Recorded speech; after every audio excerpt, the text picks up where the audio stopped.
There you go. Um, Problem solved. So, Ainsley, how are you today?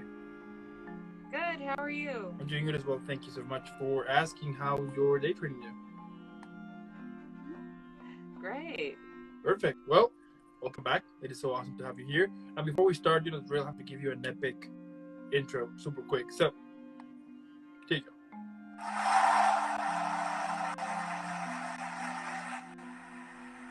Thank you.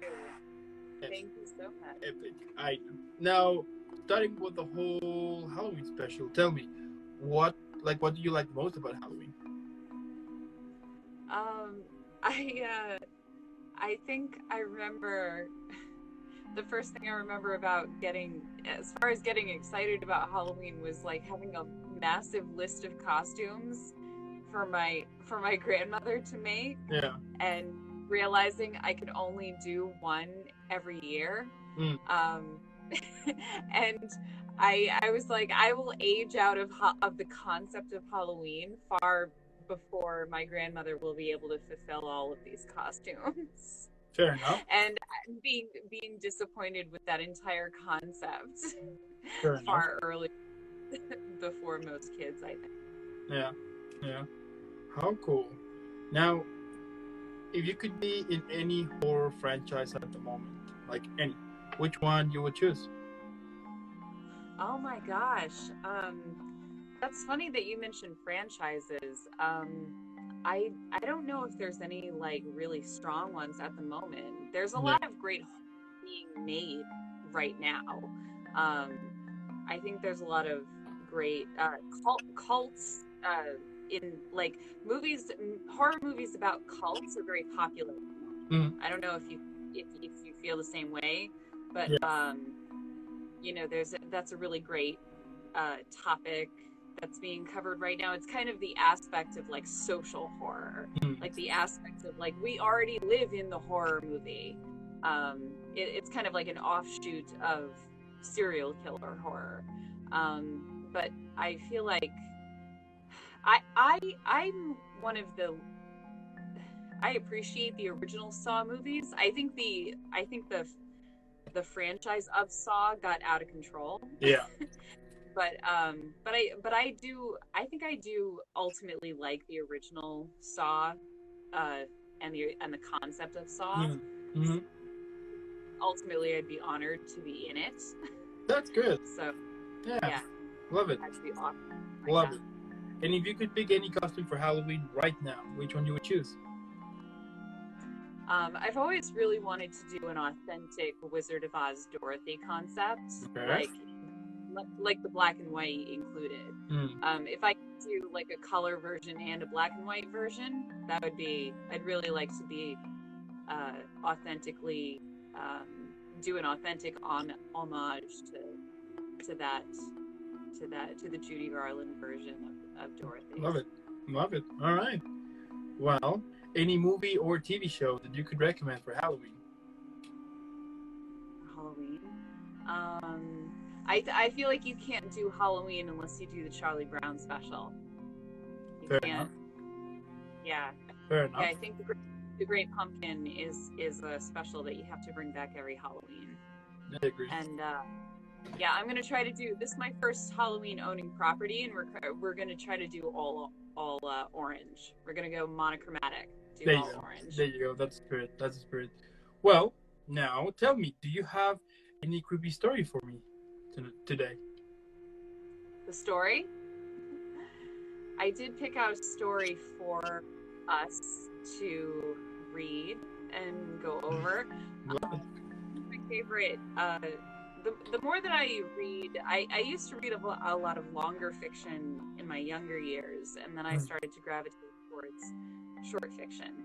And Neil Gaiman is. I was torn between a Stephen King short story and a Neil Gaiman short story, both of whom are great writers in general, but of course they write great suspense, thriller, horror short stories. But I think ultimately I want to read The Wedding Present by Neil Gaiman. All right. That's what I want to do. Let's go. Yeah, I love it.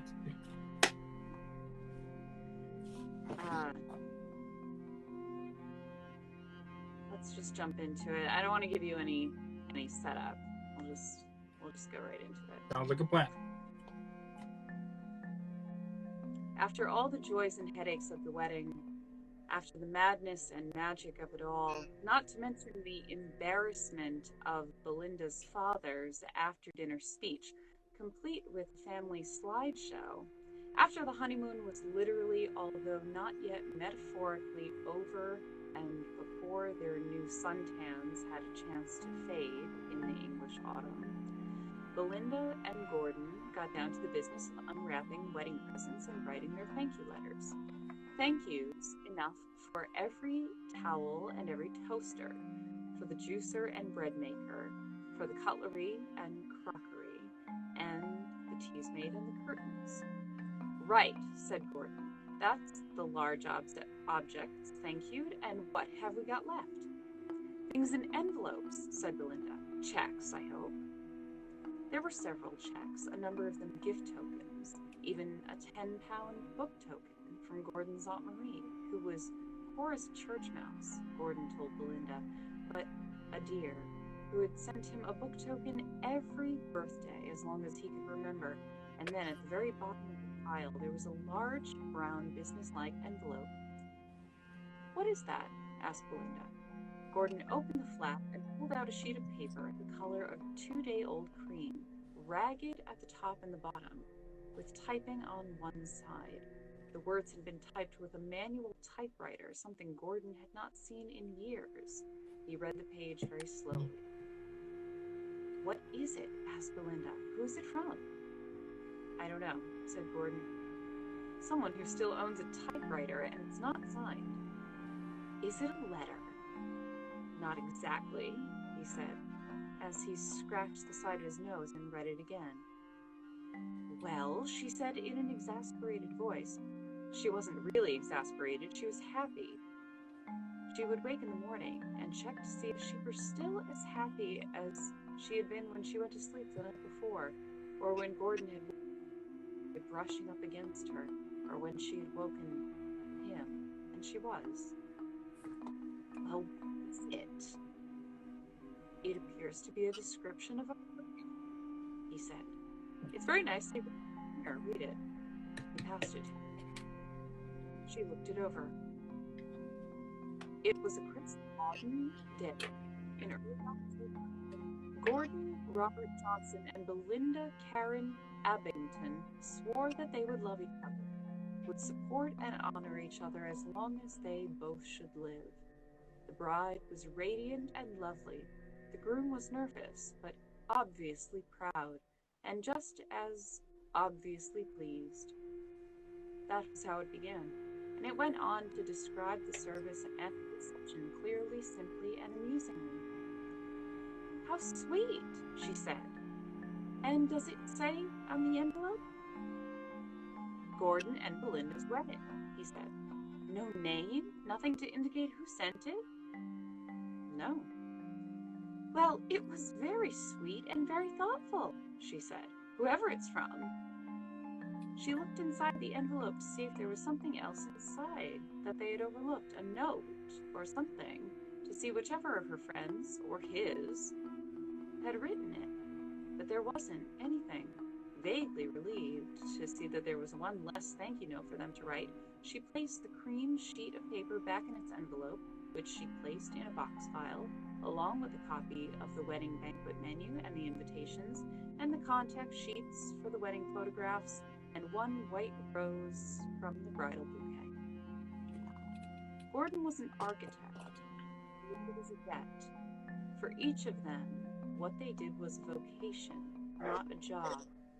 They were in their early 20s. Neither of them had been married before, nor even seriously involved with anyone. They met when Gordon brought his 13-year-old golden retriever, Goldie, gray-muzzled and half-paralyzed, to Belinda's surgery to be put down. He had had the dog since he was a boy and insisted on being with her until the end. Belinda held his hand as he cried, and then suddenly and unprofessionally, she had hugged him tightly, as if she could squeeze away the pain and loss and grief. One of them asked the other if they could meet that evening in the local pub for a drink, and afterward, neither of them was sure which of them had proposed it. The most important thing to know about the first 2 years of their marriage was this: they were pretty happy. From time to time, they would squabble.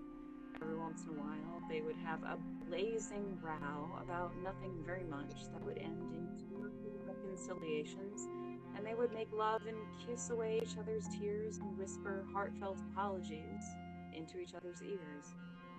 At the end of the second year, 6 months she came off the pill, Brenda found herself pregnant.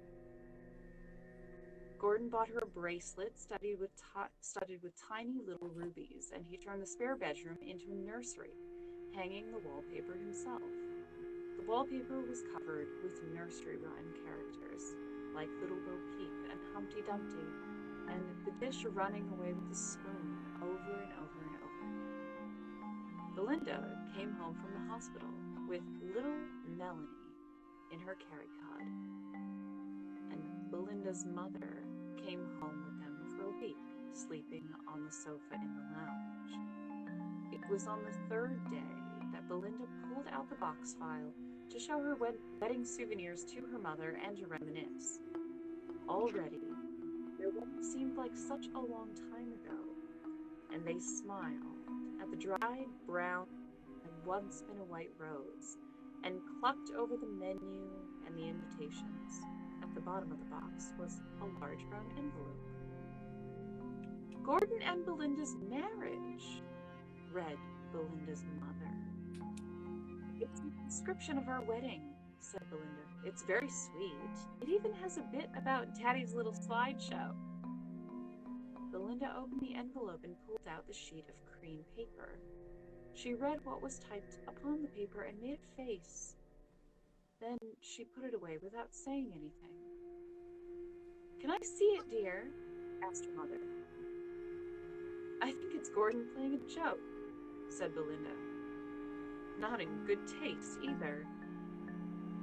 Belinda was sitting up in bed that night, breastfeeding Melanie, when she said to Gordon, who was staring at his wife and new daughter with a foolish smile upon his face, Darling, why did you write those things? What things? In the letter. The wedding thing, you know. I don't. It wasn't funny. He sighed. What are you talking about?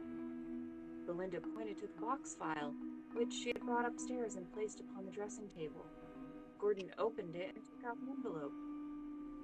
Did it always say that on the envelope? He asked. I thought it said something about wedding. And then he took it out and read the single sheet of ragged-edged paper, and his forehead creased. I didn't write this. He turned the paper over, staring at the blank side as if expecting to see something else written there. You didn't write it? She asked. Really, you didn't write it? Gordon shook his head. Belinda wiped a dribble of milk from the baby's chin. I believe you, she said. I thought you wrote. You didn't. No. Let me see it again, she said. He passed the paper to her. This is so weird. I mean, it's not funny. It's not even true. Typed upon the paper was a brief description of the previous 2 years for Gordon and Belinda. It had not been a good 2 years, according to the typed sheet, at least. 6 months after they were married, Belinda had been bitten in the cheek by a Pekingese so badly that the cheek needed to be stitched back together, and it left a nasty scar. Worse than that, nerves had been damaged, and she had begun to drink, perhaps to numb the pain. She suspected that Gordon was revolted by her face, while the new baby, it said, was a desperate attempt to glue the couple back together. Why would they say this? She asked. They? Whoever wrote this horrid thing. She ran a finger across her cheek. It was unblemished and unmarked. She was a very beautiful young woman, although she looked tired and fragile now. "How do you know it's a they?" "I don't know," she said, transferring the baby to her left breast. "It seems sort of they-ish thing to do, to write that, and to swap it for the old one, and to wait until one of us read it. Come on, little Melanie, there you go. That's a good girl. Shall I throw it away?" "Yes." "No, I don't know. I think..." She stroked her baby's forehead. "Hold on to it," she said. "We might need it for evidence. Or... I wonder if it's something Al organized." Al was Gordon's youngest brother.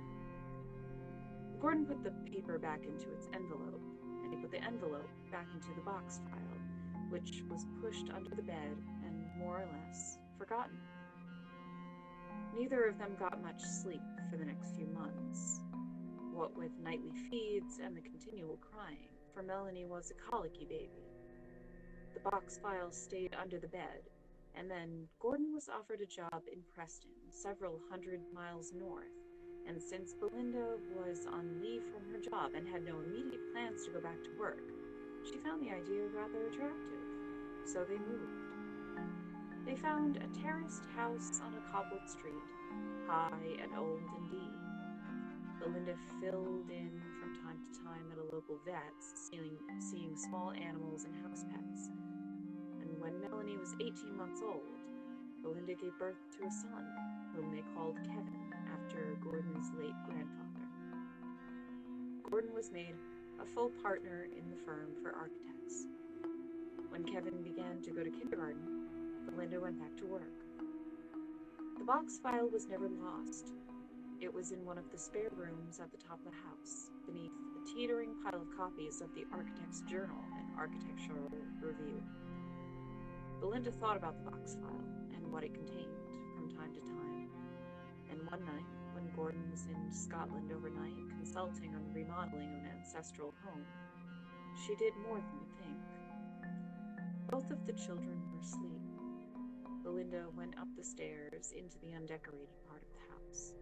She moved the magazines and opened the box, which, where it had not been covered, it was thick with 2 years' worth of undisturbed dust. And the envelope still said Gordon and Belinda's marriage.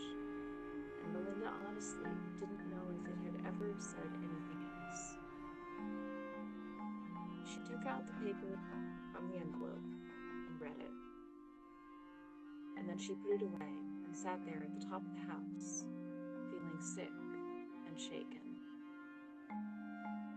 According to the neatly typed message, Kevin, her second child, had never been born. The baby had been miscarried at 5 months, and since then, Belinda had been suffering from frequent attacks of bleak, black depression. Gordon was home rarely, it said, because he was conducting a rather miserable affair with the senior partner of his company, a striking but nervous woman, 10 years his senior. Belinda was drinking even more, and affecting high collars and scarves to hide the spiderweb scar on her cheek. She and Gordon spoke little, except to argue about the small and petty things, because they fear the big arguments, knowing that only the little things were left to be said, because the other things were too huge to be said without destroying both their lives. Belinda said nothing about the latest version of Gordon and Belinda's marriage to Gordon. However, he read it himself, or something quite like it, several months later, when Belinda's mother fell ill, and Belinda went south for a week to help look after her. On the sheet of paper that Gordon took out of the envelope was a portrait of a marriage similar to the one Belinda had read, although at present his affair with his boss had ended badly, and his job was now in peril. Gordon rather liked his boss, but could not imagine himself ever becoming romantically involved with her. He was enjoying his job, although he wanted something that would challenge him more than it did. Belinda's mother improved, and Belinda came home again within the week. Her husband and children were relieved and delighted to see her. It was Christmas Eve before Gordon spoke to Belinda about the envelope. "You've looked, too, haven't you?" They had crept into the children's bedrooms earlier that evening and filled the hanging Christmas stockings. Gordon had felt euphoric as he had walked through the house and stood beside his children's beds, but it was a euphoria tinged with a profound sorrow, the knowledge that such moments of complete happiness could not last, that one could not stop time.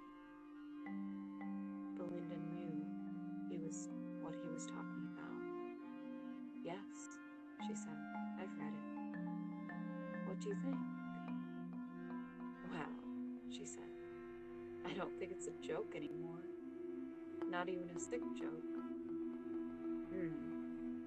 He said. "Well, then what is it?" They sat in the living room at the front of their house, with the lights dimmed and the log burning on the bed of coals that cast flickering orange and yellow lights around the room. "I think it really is a wedding present," she told him. "It's the marriage that we aren't having. It's all the bad things that are happening. But they're there on the page, not here in our lives. Instead of living it, we're reading it, knowing it could have gone that way, but it never did." "You're saying it's magic, then?" He would not have said it aloud, but it was Christmas Eve, and the lights were low. "I don't believe in magic," she said flatly. "It's a wedding present, and I think we should make sure it's kept safe." On Boxing Day, she moved the envelope from the box file to her jewelry drawer, which she kept locked, where it lay flat beneath her necklaces and rings, her bracelets and her brooches. Spring became summer. Winter became spring. Gordon was exhausted. By day, he worked for clients, designing and liaising with builders and contractors. By night, he would sit up late, working for himself, designing museums and galleries and public buildings for competitions. Sometimes his designs received honorable mentions and were reproduced in architectural journals. Belinda was doing more large animal work, which she enjoyed, visiting farmers and inspecting and treating horses and sheep and cows. Sometimes she would bring the children with her on her rounds.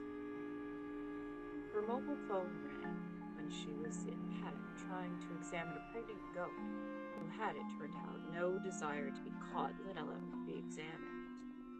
She retired from the battle, leaving the goat glaring at her across the field. She thumbed her phone open. "Yes." "Hello, darling. Guess what? You've won the lottery." "No. Close enough, though. My design for the British Heritage Museum has made the shortlist. I'm up against some pretty stiff contenders, but I am on the list." "That's wonderful. I've spoken to Mrs. Fulbright, and she's going to have Sonia babysit for us tonight. We're celebrating." "Terrific. I love you," she said. Now I've got to get back to the goat." They drank too much champagne over a fine celebratory meal. That night, in their bedroom, as Belinda removed her earrings, she said, "Shall we see what the wedding present says?" He looked at her gravely from their bed. He was only wearing his socks. "No, I don't think so. It's a special night. Why spoil it?" She placed her earrings in the jewelry drawer and locked it. Then She removed her stockings. I suppose you're right. I can imagine what it says anyway. I'm drunk and depressed, and you're a miserable loser, and meanwhile, we're... Well, I'm actually a bit tiddly, but that's not what I mean. It just sits there at the bottom of my drawer, like the portrait in the attic of the picture of Dorian Gray. And it was only by rings that they knew him. Yes, I remember. We read it in school. That's what I'm really scared of, she said, pulling on a cotton nightdress. That the thing on the paper is the real portrait of our marriage at present. And what we've got now is just a pretty picture. That it's real and we're not. I mean, she was speaking intently now, with the gravity of the slightly drunk.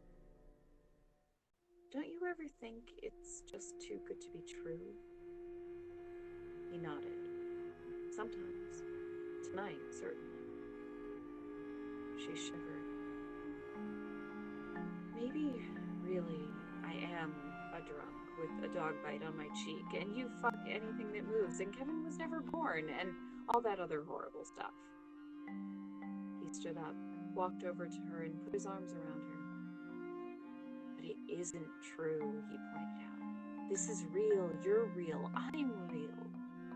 That wedding thing is just a story, it's just words.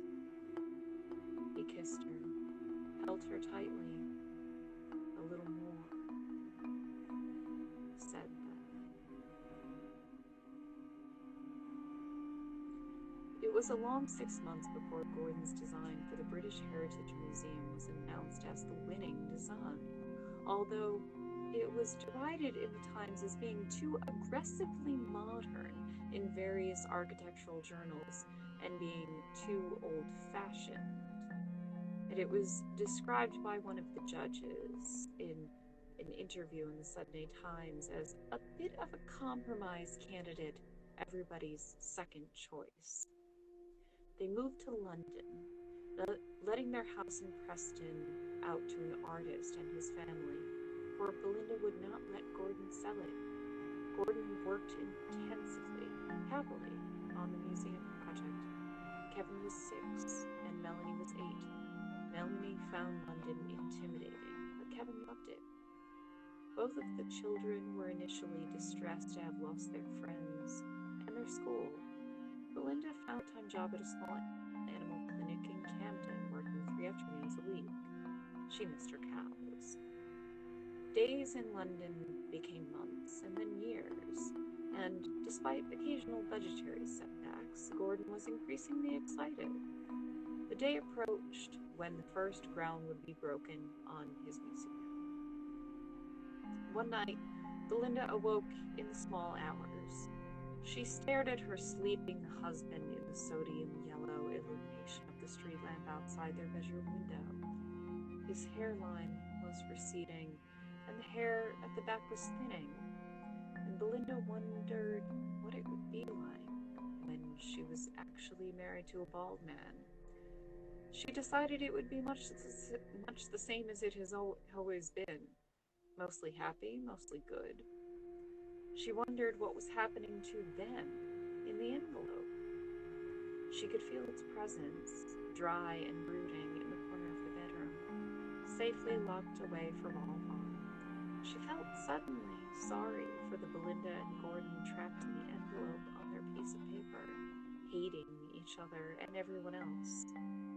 Gordon began to snore. She kissed him gently on the cheek. Shh. He stirred and was quiet, but he did not wake.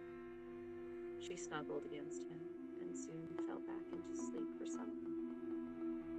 After lunch the following day, while in conversation with an importer of Tuscan marble, Gordon looked very surprised and reached a hand up to his chest. He said, "I'm frighteningly sorry about this." And then his knees gave way, and he fell to the floor. They called an ambulance, but Gordon was dead when it arrived. He was 36 years old. At the inquest, the coroner announced at the autopsy that it showed Gordon's heart to have been congenially weak. It could have gone at any time. For the first 3 days after the death, Belinda felt nothing. A profound and awful nothing. She comforted the children. She spoke to her friends and to Gordon's friends, to her family and to Gordon's family, accepting their condolences gracefully and gently, as one accepts unasked for gifts. She would listen to people cry for Gordon, which she had still not done. She would say all the right things, and she would still feel nothing. Melanie, who was 11, seemed to be taking it well. Kevin abandoned his books and computer games, sat in his bedroom, staring out of his window, not wanting to talk. The day after the funeral, her parents went back to the countryside, taking both the children with them. Belinda refused to go. There was, she said, too much to do. On the 4th day after the funeral, she was making the double bed that she and Gordon had shared when she began to cry, and the sobs ripped through her in huge, ugly spasms of grief, and she felt the tears fall from her face onto the bedspread. Clear snot streamed from her face, and she sat down on the floor suddenly, like a marionette whose strings had been cut, and she cried for the best part of an hour, for she knew she would never see him again. She wiped her face. Then she unlocked her jewelry drawer and took out the envelope and opened it. She pulled out the cream-colored sheet of paper and ran her eyes over the neatly typed words. The Belinda on the paper had crashed their car while driving drunk and was about to lose her driving license. She and Gordon had not spoken for days. He had lost his job almost 18 months earlier and was now spending most of his days sitting around their house in Salford. Belinda's job brought in what money they had. Melanie was out of control. Belinda, cleaning Melanie's bedroom, had found a cache of 5 and 10-pound notes. Melanie had no explanation for how an 11-year-old girl had come by such money, and had simply retreated to her room and glared at them, tight-lipped when quizzed. Neither Gordon nor Belinda had investigated further, scared of what they might have discovered.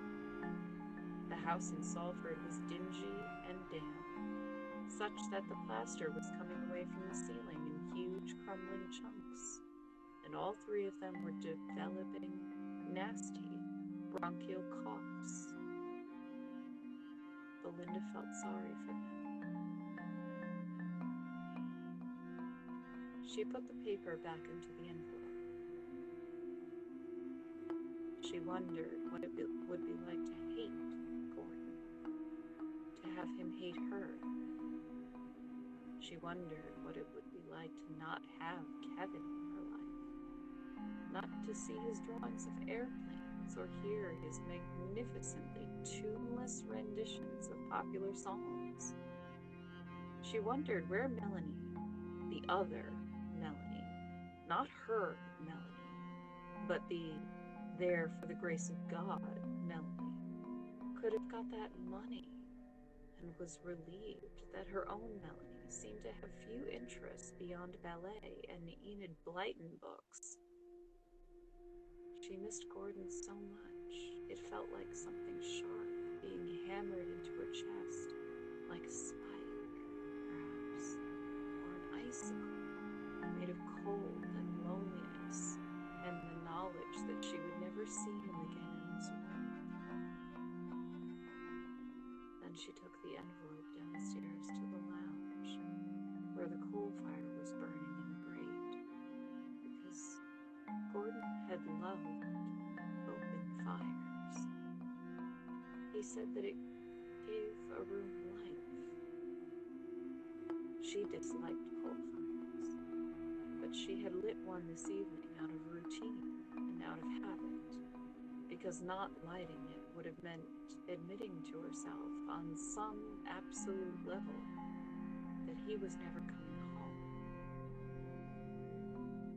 Belinda stared into the fire for some time, thinking about what she had in her life and what she had given up, and whether it would be worse to love someone who was no longer there, or not to love someone who was. And then, at the end,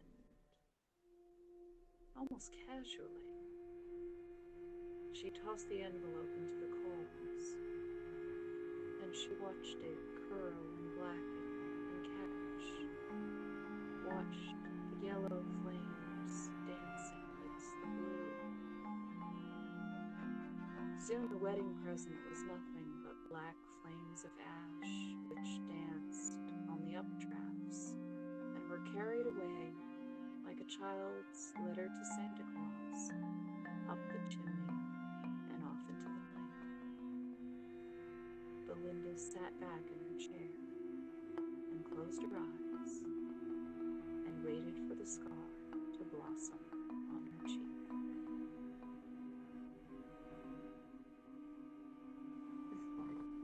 That was epic. Thank you. That is The Wedding Present by Neil Gaiman. Love it. Love it. Now, what can I say? I'm a little bit speechless now. How cool is that? I mean, at the end of the day, what can I say? I mean, that was cool. Yeah. It doesn't necessarily have a Halloween theme, but it's a very spooky kind of overall concept, and the ending kind of comes at you very fast. Yeah, I can totally agree on that. Yeah. Well, I mean, at the end of the day, Ainslie, that was a very cool, awesome story. Definitely, if you can later let me know, if you can put like the author and everything later on, so I can put it on the description for the YouTube one, and also on the Spotify one. So if you're watching this later on the YouTube, or if you listen to this later on the podcast, make sure that you're following Ainslie in all of our social media. Normally, what I would say is for you to put pause, hydrate, leave a like, subscribe. It takes 1 second, and then go follow her, leave 1 million likes, share the content, support her, and then come back. And again, thank you so much for this amazing, cool story. I can't wait for another epic story in the future. And thank you so much. Keep having an amazing rest of the day, an amazing weekend, and I'll see you in the next one.